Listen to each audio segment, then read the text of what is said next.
ETV ప్రేక్షకులకు నమస్కారం. శుభమస్తు కార్యక్రమానికి స్వాగతం. ఈనాటి శుభమస్తు కార్యక్రమంలోని గ్రహ ఫలమంశంలో గ్రహాల యొక్క స్థితిగతులు, వాటి యొక్క శుభాశుభ ఫలితాల గురించి పరిశీలిద్దాం. అలాగే ఈరోజు ద్వాదశ రాశుల వారికి అదృష్ట సంఖ్య, అదృష్ట వర్ణం, ప్రతికూల గ్రహాల దోష నివృత్తికై ఎటువంటి పరిహారాలు పాటించాలి అనేటువంటి విషయాలు తెలుసుకుందాం. ఈరోజు జయవారం లేదా మంగళవారం. కుజుడు యొక్క పరిపాలన పూర్తిగా ఉంటుంది. మొక్కల్లో కలబందకి ప్రాముఖ్యత ఉంది. కలబంద మొక్కను వినియోగించి ఎటువంటి పరిహారాలు పాటించాలి అనేటువంటి విషయాన్ని శ్రీరస్తోంసంలో తెలుసుకుందాం. ముందుగా నేటి పంచాంగ వివరాలు. శ్రీ క్రోధినామ సంవత్సరం, ఉత్తరాయణం, గ్రీష్మ ఋతువు, జ్యేష్ఠమాసం, శుక్లపక్షం. ఈరోజు తిథి శుద్ధ ద్వాదశి పూర్తిగా ఉంది. నక్షత్రం స్వాతి మధ్యాహ్నం 2:41 వరకు ఉంది. రాహుకాలం మధ్యాహ్నం 3 గంటల నుంచి 4:30 వరకు.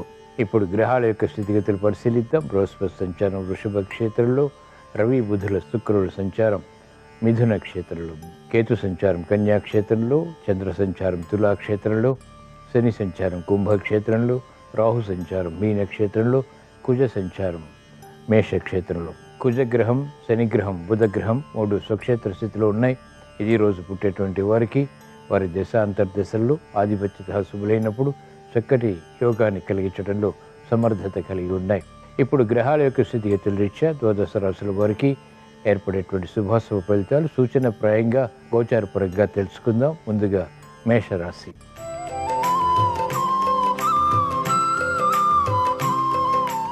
ఈరోజు మేషరాశి వారి ఫలితాలను పరిశీలించినట్లయితే మానసిక ధైర్యం, మానసిక భీతి సమాంతరంగా కొనసాగుతాయి. ఆర్థిక విజయాలు సాధించగలుగుతారు. సంభాషణలు రుచిస్తాయి.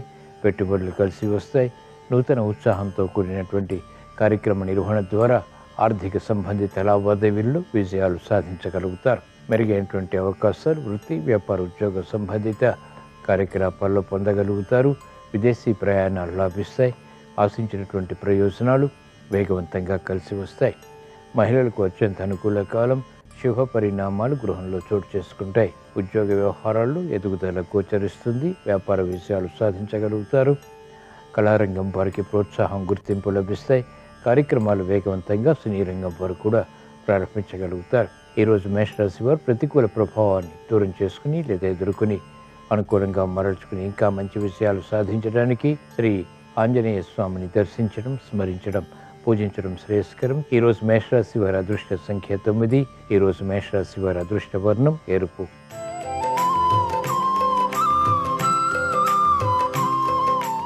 ఈరోజు వృషభ రాశి వారి ఫలితాన్ని పరిశీలించినట్లయితే చక్కటి సంభాషణల ద్వారా ఇతరుల్ని ఆకట్టుకోగలుగుతారు. అభివృద్ధి ఆర్థికంగా మెల్లమెల్లగా అనుకూలతని పెంచుతుంది. చేపట్టినటువంటి కార్యకలాపాల్లో సందేహాలు కొనసాగుతాయి. స్థిరమైనటువంటి కార్యాచరణ కొనసాగించలేకపోతారు. అభివృద్ధి ఆర్థికంగా ఉన్నప్పటికీ ఆస్వాదించలేనటువంటి పరిస్థితులు విస్మయాలకి దారితీస్తాయి. మానసిక క్లేశాలు మహిళలకు ప్రబలమవుతాయి. విద్యార్థులకి గందరగోళ పరిస్థితులు విద్యాపరంగా ఉన్నప్పటికీ నిలదొక్కుని విషయాలు సాధించగలుగుతారు.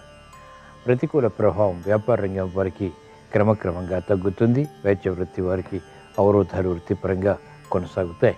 చేపట్టినటువంటి కార్యకలాపాల్లో విముఖత సినీ రంగం వారికి ఉంటుంది. ఈరోజు వృషభ రాశి వారు ప్రతికూల ప్రభావాన్ని దూరం చేసుకుని లేదా ఎదుర్కొని అనుకూలంగా మరల్చుకుని ఇంకా మంచి విజయాలు సాధించడానికి ఈశ్వరారాధన, ఈశ్వర స్మరణ, ఈశ్వరాభిషేకం వంటి ప్రక్రియలు ఉపకరిస్తాయి. ఈరోజు వృషభ రాశి వారి అదృష్ట సంఖ్య 3. ఈరోజు వృషభ రాశి వారి అదృష్ట వర్ణం పసుపు.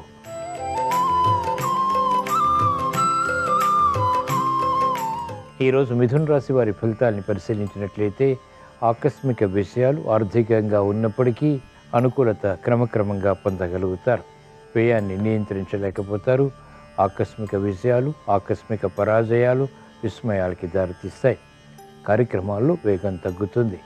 మంచి కార్యక్రమ నిర్వహణ ద్వారా వ్యాపార రంగం వారికి అనుకూలత ఆర్థికంగా పెంపొందింపు చేసుకోగలుగుతారు. ప్రతికూల మార్పులు మహిళలకు వృత్తిపరంగా కొనసాగుతాయి. ఉద్యోగ వ్యవహారాల్లో అలజడి ఉంటుంది. కార్యక్రమ నిర్వహణలో నైపుణ్యం క్రీడారంగం వారికి తగ్గుతుంది. మంచి అవకాశాలు సద్వినియోగపరచుకోలేకపోతారు. వ్యవసాయ రంగం వారికి వృత్తిపరమైనటువంటి వ్యవహారాల్లో విరోధాలు తలెత్తుతాయి. ఈరోజు మిథున రాశి వారు ప్రతికూల ప్రభావాన్ని దూరం చేసుకుని లేదా ఎదుర్కొని అనుకూలంగా మరల్చుకుని ఇంకా మంచి విజయాలు సాధించడానికి శ్రీ మహావిష్ణువుని దర్శించడం, స్మరించడం పూజించడం శ్రేయస్కరం. ఈరోజు మిథున రాశి వారి అదృష్ట సంఖ్య 1. ఈరోజు మిథున రాశి వారి అదృష్ట వర్ణం ఎరుపు.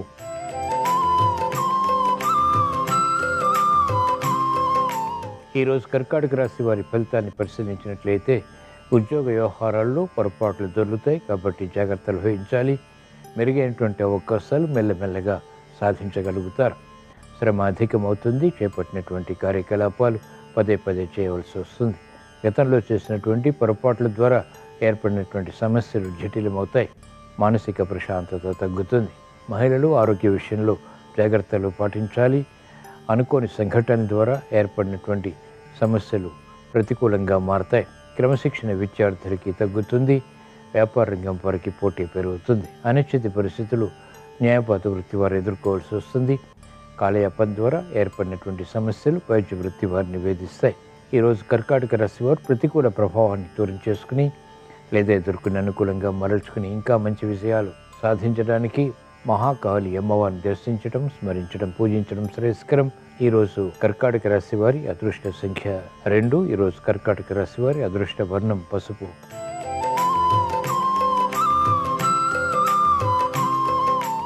ఈరోజు సింహరాశి వారి ఫలితాన్ని పరిశీలించినట్లయితే ఉద్యోగ ప్రయత్నాలు ఫలిస్తాయి. వ్యాపార అభివృద్ధికి చేసేటువంటి కార్యకలాపాలు విజయవంతమవుతాయి. నూతన ఉత్సాహం పెరుగుతుంది. లాభదాయకమైనటువంటి కార్యక్రమాలు ఒక్కొక్కటిగా పూర్తి చేయగలుగుతారు. నేర్పరితనం పెరుగుతుంది. నైపుణ్యంతో కూడినటువంటి కార్యసాధన సత్ఫలితాన్ని కలిగిస్తుంది. మానసిక ఉల్లాసం మహిళలకు పెరుగుతుంది. వ్యాపార రంగం వరకు వివిధ రకాల మార్గాల ద్వారా వ్యాపారం అభివృద్ధి చేసేటువంటి ప్రయత్నాలు ప్రక్రియలు లాభిస్తాయి. నూతన కార్యక్రమాలకు శ్రీకారం చుట్టగలుగుతారు.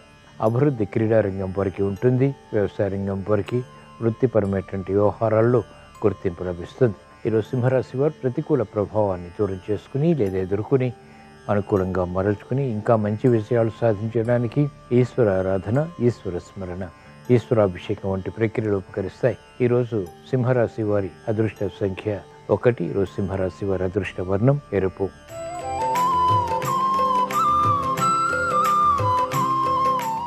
ఈరోజు కన్యారాశి వారి ఫలితాన్ని పరిశీలించినట్లయితే వ్యవహారాల్లో అనుకూలత చాకచక్యంగా సాధించగలుగుతారు. కార్యక్రమ నిర్వహణలో నైపుణ్యంతో కూడినటువంటి విజయాలు సంతృప్తిని కలిగిస్తాయి. గృహరీత్యా అదృష్ట సంఘటనల్ని ఆహ్వానించగలుగుతారు. శుభ సంకల్పాలు నెరవేరుతాయి. శుభవార్తలు వింటారు. కార్యక్రమాల్లో వేగం మహిళలకు పెరుగుతుంది. వ్యాపార అభివృద్ధికి చేసేటువంటి కార్యకలాపాలు వ్యాపార రంగం వరకు రాణిస్తాయి. వ్యాపార విస్తరణలు, పెట్టుబడులు వంటివి కూడా అనుకూలతని తెచ్చిపెడతాయి. వేగవంతమైనటువంటి నిర్ణయాలు న్యాయపాత వృత్తి వారికి కలిసి వస్తాయి. వైద్య వృత్తి వారికి గుర్తింపు లభిస్తుంది. క్రీడారంగం వారికి ప్రతిభ గుర్తింపబడుతుంది. ఈరోజు కన్యారాశి వారు ప్రతికూల ప్రభావాన్ని దూరం చేసుకుని లేదా ఎదుర్కొని అనుకూలంగా మరల్చుకుని ఇంకా మంచి విషయాలు సాధించడానికి శ్రీ వెంకటేశ్వర స్వామిని దర్శించడం, స్మరించడం, పూజించడం శ్రేయస్కరం. ఈరోజు కన్యారాశి వారి అదృష్ట సంఖ్య 9. ఈరోజు కన్యారాశి వారి అదృష్ట వర్ణం ఎరుపు.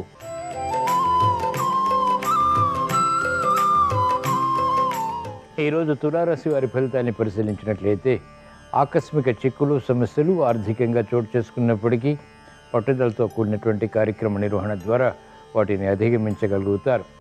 ప్రయాసాలు ఎక్కువవుతాయి. వ్యయ ప్రయాసాలకి గురయ్యేటువంటి సంఘటనలు వృత్తి, వ్యాపార, ఉద్యోగ సంబంధిత కార్యక్రమాల్లో కొనసాగుతాయి. ఆర్థిక వ్యవహారాల్లో ఆందోళన ఉంటుంది. మనస్పర్ధలు, గృహరీత్యా కూడా పెరిగేటువంటి సంఘటనలు లేకపోలేదు. అపార్థాలు ప్రబలమవుతాయి.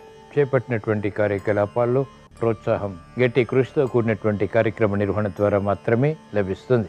ఆరోగ్య విషయంలో జాగ్రత్తలు పాటించాలి. ఆకస్మిక చిక్కులు, సమస్యలు కూడా ఏర్పడేటువంటి సంఘటనలు చోటు చేసుకుంటాయి. ఈరోజు తులారాశి వారు ప్రతికూల ప్రభావాన్ని దూరం చేసుకుని లేదా ఎదుర్కొని అనుకూలంగా మరల్చుకుని ఇంకా మంచి విషయాలు సాధించడానికి ఈశ్వరారాధన, ఈశ్వర స్మరణ, ఈశ్వరాభిషేకం వంటి ప్రక్రియలు ఉపకరిస్తాయి.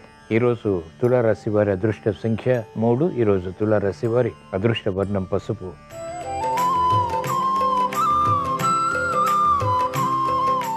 ఈరోజు వృశ్చిక రాశి వారి ఫలితాన్ని పరిశీలించినట్లయితే సంబంధ బాంధవ్యాలు మెరుగవుతాయి. ఎదురు చూస్తున్నటువంటి వార్తలు ఇంపుని కలిగిస్తాయి. స్నేహంతో కూడినటువంటి నిర్ణయాలు లాభిస్తాయి.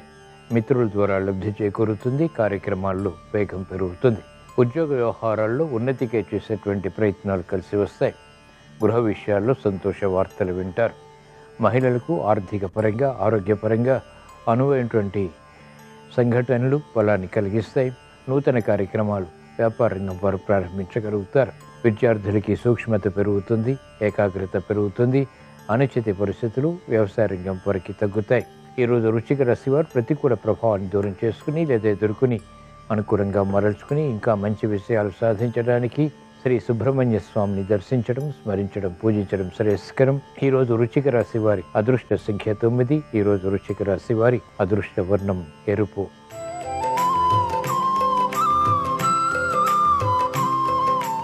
ఈరోజు ధనుస్సు రాశి వారి ఫలితాన్ని పరిశీలించినట్లయితే ఆశాజనకమైనటువంటి వాతావరణం ఆర్థికంగా కొనసాగుతుంది. మెరుగైనటువంటి అవకాశాలు వృత్తి, వ్యాపార, ఉద్యోగ సంబంధిత కార్యకలాపాల్లో పొందగలుగుతారు. కఠిన నిర్ణయాల ద్వారా తీసుకున్నటువంటి ప్రణాళికలు అమలు చేయగలుగుతారు. నియంత్రణతో కూడినటువంటి ధోరణితో వ్యవహరించి ఉత్తమ విషయాలు కూడా సాధించగలుగుతారు. విద్యార్థులకి ప్రతిభ గుర్తింపబడుతుంది. కోర్టు సంబంధిత వ్యవహారాల్లో న్యాయవాద వృత్తి వారిది పైచేయి అవుతుంది. కార్యక్రమాల్లో మెరుగైనటువంటి అవకాశాలు క్రీడా రంగం వారు పొందగలుగుతారు. వ్యవసాయ రంగం వారికి అత్యుత్సాహ పరిస్థితులు వృత్తిలో కొనసాగుతాయి. మంచి అవకాశాలు మహిళలు సద్వినియోగపరచుకోగలుగుతారు. ఈరోజు ధనుస్సు రాశి వారు ప్రతికూల ప్రభావాన్ని దూరం చేసుకుని లేదా ఎదుర్కొని అనుకూలంగా మరల్చుకుని ఇంకా మంచి విషయాలు సాధించడానికి మహాకాళి అమ్మవారిని దర్శించడం, స్మరించడం, పూజించడం శ్రేయస్కరం. ఈరోజు ధనుస్సు రాశి వారి అదృష్ట సంఖ్య 9. ఈరోజు ధనుస్సు రాశి వారి అదృష్ట వర్ణం ఎరుపు.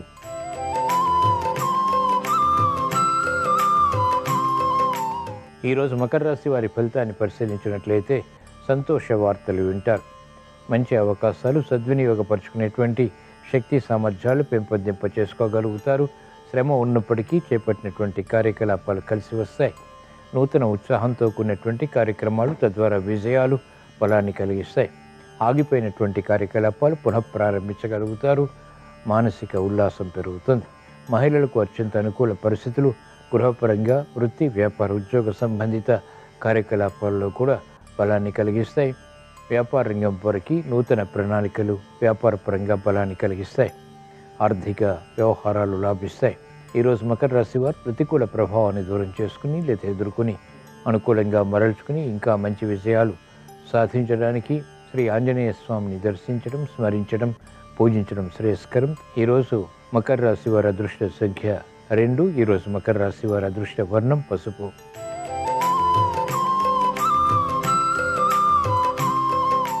ఈరోజు కుంభరాశి వారి ఫలితాన్ని పరిశీలించినట్లయితే మానసిక ధైర్యంతో కూడినటువంటి నిర్ణయాల ద్వారా విజయాలు ప్రాప్తిస్తాయి. అనుచిత పరిస్థితులు ఆర్థికంగా ఉన్నప్పటికీ నెట్టుకు రాగలుగుతారు.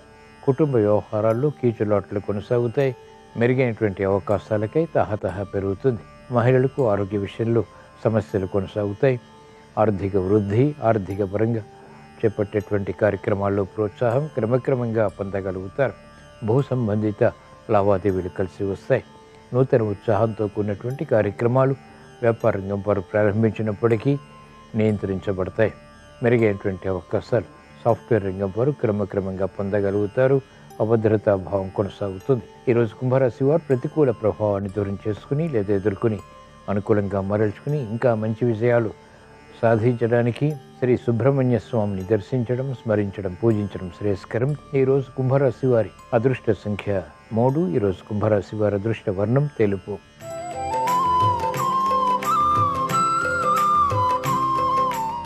ఈరోజు మీన రాశి వారి ఫలితాన్ని పరిశీలించినట్లయితే ఆర్థిక వ్యవహారాలు సామాన్యంగా కొనసాగుతాయి. ఆశించినటువంటి ప్రయోజనకారి కార్యక్రమ నిర్వహణలో విఘ్నాల్ని చవిచూస్తారు. మందత్వం పెరుగుతుంది. చేపట్టినటువంటి కార్యకలాపాల్లో ఆశించినటువంటి ప్రయోజనాలు ఆలస్యంగా లభిస్తాయి. మానసిక వేదనలు మహిళలకు పెరుగుతాయి. చేపట్టినటువంటి కార్యకలాపాల్లో ఏకాగ్రత విద్యార్థులకి తగ్గుతుంది. సమన్వయ లోపం ద్వారా ఏర్పడినటువంటి చిక్కులు వ్యాపార రంగం వారికి వేధిస్తాయి. చేపట్టినటువంటి కార్యకలాపాల్లో ప్రోత్సాహం న్యాయవాద వృత్తి వారికి తగ్గుతుంది. ఆలోచన సంపత్తితో కూడినటువంటి నిర్ణయాలు వైద్య వృత్తి వారు తీసుకోలేకపోతారు. క్రమశిక్షణ తగ్గుతుంది. ఈరోజు మీన రాశి వారు ప్రతికూల ప్రభావాన్ని దూరం చేసుకుని లేదా ఎదుర్కొని అనుకూలంగా మరల్చుకుని ఇంకా మంచి విషయాలు సాధించడానికి మహాకాళి అమ్మవారిని దర్శించడం, స్మరించడం, పూజించడం శ్రేయస్కరం. ఈరోజు మీన రాశి వారి అదృష్ట సంఖ్య 1. ఈరోజు మీన రాశి వారి అదృష్ట వర్ణం ఎరుపు. ఇవి ఈరోజు ద్వాదశ రాశుల వారికి ఏర్పడేటువంటి శుభాశుభ ఫలితాలు. ద్వాదశ రాశుల వారికి రుణ ఒత్తిళ్లు దూరం కావాలని, మానసిక వేదనలు నియంత్రించబడాలని, ప్రశాంత పరిస్థితుల ద్వారా ఉత్తమ విజయాలు సాధించాలని, వృత్తి, వ్యాపార, ఉద్యోగ సంబంధిత కార్యకలాపాల్లో ప్రోత్సాహం కొనసాగించి విజయాలు పొందాలని మంగళవారం సందర్భంగా శ్రీ ఆంజనేయ స్వామిని, శ్రీ సుబ్రహ్మణ్య స్వామిని, మహాకాళి అమ్మవారిని స్మరిస్తూ ప్రార్థిస్తూ స్వస్తి. శ్రీరస్తు శుభమస్తు. కలబందను 33 కోట్ల మంది దేవతా స్వరూపాలుగా ప్రామాణిక గ్రంథాల్లో వర్ణించారు. కలబంద ఉన్న చోట త్రిమూర్తులు, త్రిశక్తులు ఉంటారు. కలబందను మంగళవారం సందర్భంగా గుమ్మం ముందు భాగంలో తలక్రిందులుగా ఏర్పాటు చేసినట్లయితే ఉత్తమ ఫలితాలు కలుగుతాయి. కలబంద వేర్లలో శని, రాహువు, కేతువు ఉంటారు. కలబంద మొదలు భాగంలో బుధుడు, శుక్రుడు ఉంటారు. కాబట్టి పంచగ్రహాల పరిపూర్ణమైన అనుగ్రహాన్ని కలిగింపజేసే శక్తి కలబందకు ఉంటుంది. కలబందను గృహం ముందు భాగంలో ఏర్పాటు చేసేటప్పుడు సింహద్వారం పై భాగంలో ఎడమ వైపు కట్టుకోవాలి. కలబంద ముళ్ళు కిందకు వచ్చినప్పుడు మనం గృహంలోకి ప్రవేశించేటప్పుడు అవి మన శిరస్సు పైన తాకితే చాలా మంచిది. శనిదోషాలు తొలగిపోతాయి. కలబందను గృహంలో తూర్పు దిక్కులో కానీ ఉత్తర దిక్కులో కానీ పెంచినట్లయితే అనుకూల ఫలితాలు సిద్ధిస్తాయి. ప్రతి 6 నెలలకు ఒకసారి గుమ్మం ముందు ఏర్పాటు చేసిన కలబందను మార్చవచ్చు. కలబందను మంగళవారం వీలు కాని పక్షంలో పౌర్ణమి, అమావాస్య తర్వాత వచ్చేటటువంటి పాడ్యమి, జన్మ నక్షత్రము, నామ నక్షత్రము ఉన్న రోజుల్లో తెచ్చుకొని ఏ రోజైనా కట్టుకోవచ్చు. ఈశాన్యంలో కానీ వాయువ్యంలో కానీ ఇంట్లో కలబందను ఏర్పాటు చేసుకోవాలి. గృహంలో ఆగ్నేయంలో మాత్రం ఎట్టి పరిస్థితుల్లో కలబంద లేకుండా చూసుకోవాలి.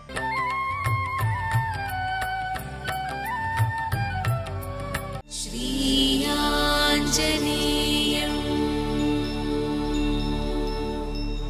ప్రసన్నాంజనేయం. ఈ లంకనంతటినీ కూడా సీతారాముల యొక్క కోపాగ్ని జ్వాలలు కాల్చక ముందే వెళ్ళి రామచంద్రమూర్తి పాదాల మీద పడి క్షమాపణ చెప్పి సీతమ్మతని తిరిగిచ్చేయి, లేదా లంక సర్వనాశనం అయిపోతుంది రావణ. ఎవరు చెప్పగలరు ఇలా? అంతటి రావణుడు హడిలిపోయాడు. ఈ వానరాన్ని పట్టి ఇప్పుడే సంహరించండి అన్నాడు. మహానుభావుడు కాబట్టి ధర్మాత్ముడు విభీషణుడు లేచి సాధుర్వా యదివా సాధు పరైరేషా సమర్పిత బ్రవన్ పరార్థం పరవాన్ నదూతో వదమర్హసి. అన్నయ్య, దూతని చంపకూడదన్నయ్య, మిగిలిన శిక్షలు ఇయ్యచ్చు అన్నాడు. ఏదో తర్వాత శిక్ష వేశాడు, లంకాదహనం చేసి పారేశారు స్వామి.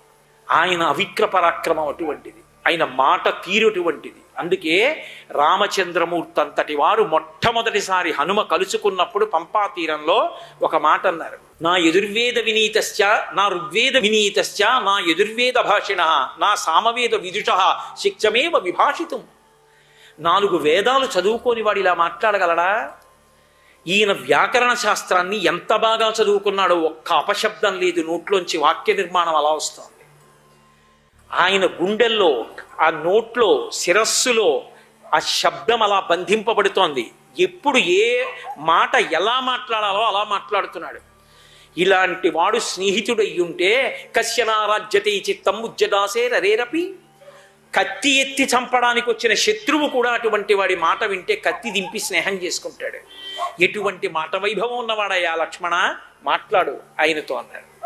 అంతటి మహానుభావుడు హనుమ అంటే. ఆయన మాట తీరంత గొప్పది.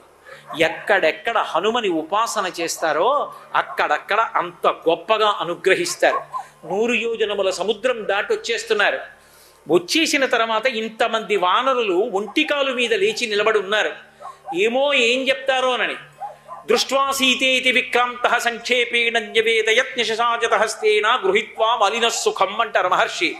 ఆకాశంలోంచే చూడబడిన సీతమ్మ మంచి మాట ఒక్కడి చెప్పి కిందకి దిగి వాళ్ళందరూ తోకలు ఊపుతున్నారు, కొమ్మలు ఊపుతున్నారు, చెట్లు ఊపుతున్నారు. ఏ మాట చెప్తారోనని హనుమ వచ్చి శుభవార్త చెప్పేటప్పటికి సంతోషం, ఎగిరారు, వీధపడ్డారు, ముట్టుకుంటున్నారు, కౌగిలించుకుంటున్నారు. గుహలోకి తీసుకెళ్లారు, అంగదుడిని కూర్చోబెట్టారు, తను వెళ్ళినటువంటి విశేషాలన్నీ చెప్పారు. మహానుభావుడు మళ్ళీ వెళ్ళి రామచంద్రమూర్తితో నియత సముదాచార పరమ నియమంతో, చక్కటి ఆచారంతో, సీతమ్మ పరమభక్తితో ఉంది. ఎందుకంటే రాముడు అడిగాడు, వానరులు అందరూ వెళ్ళి చెప్పారుగా హనుమ, అందుకని వాళ్ళే చెప్పేశారు ముందు, ఇలా ఉంది, అలా ఉంది, సీతమ్మ అశోకవనంలో ఉంది, ఇలా మాట్లాడింది, అలా మాట్లాడిందని. ఆయన ఒక్క ప్రశ్న వేశాడు, నాయందు సీతమ్మ ఎట్లున్నది అన్నారు. వీళ్ళందరూ పక్కకి తప్పుకుని హనుమ ఇలారా నువ్వు చెప్పు అన్నాడు. అది చెప్పాలంటే ఆయనే చెప్పాలి. అది హనుమ యొక్క గొప్పతనం. ఆయన ఏం చెప్పలేదు.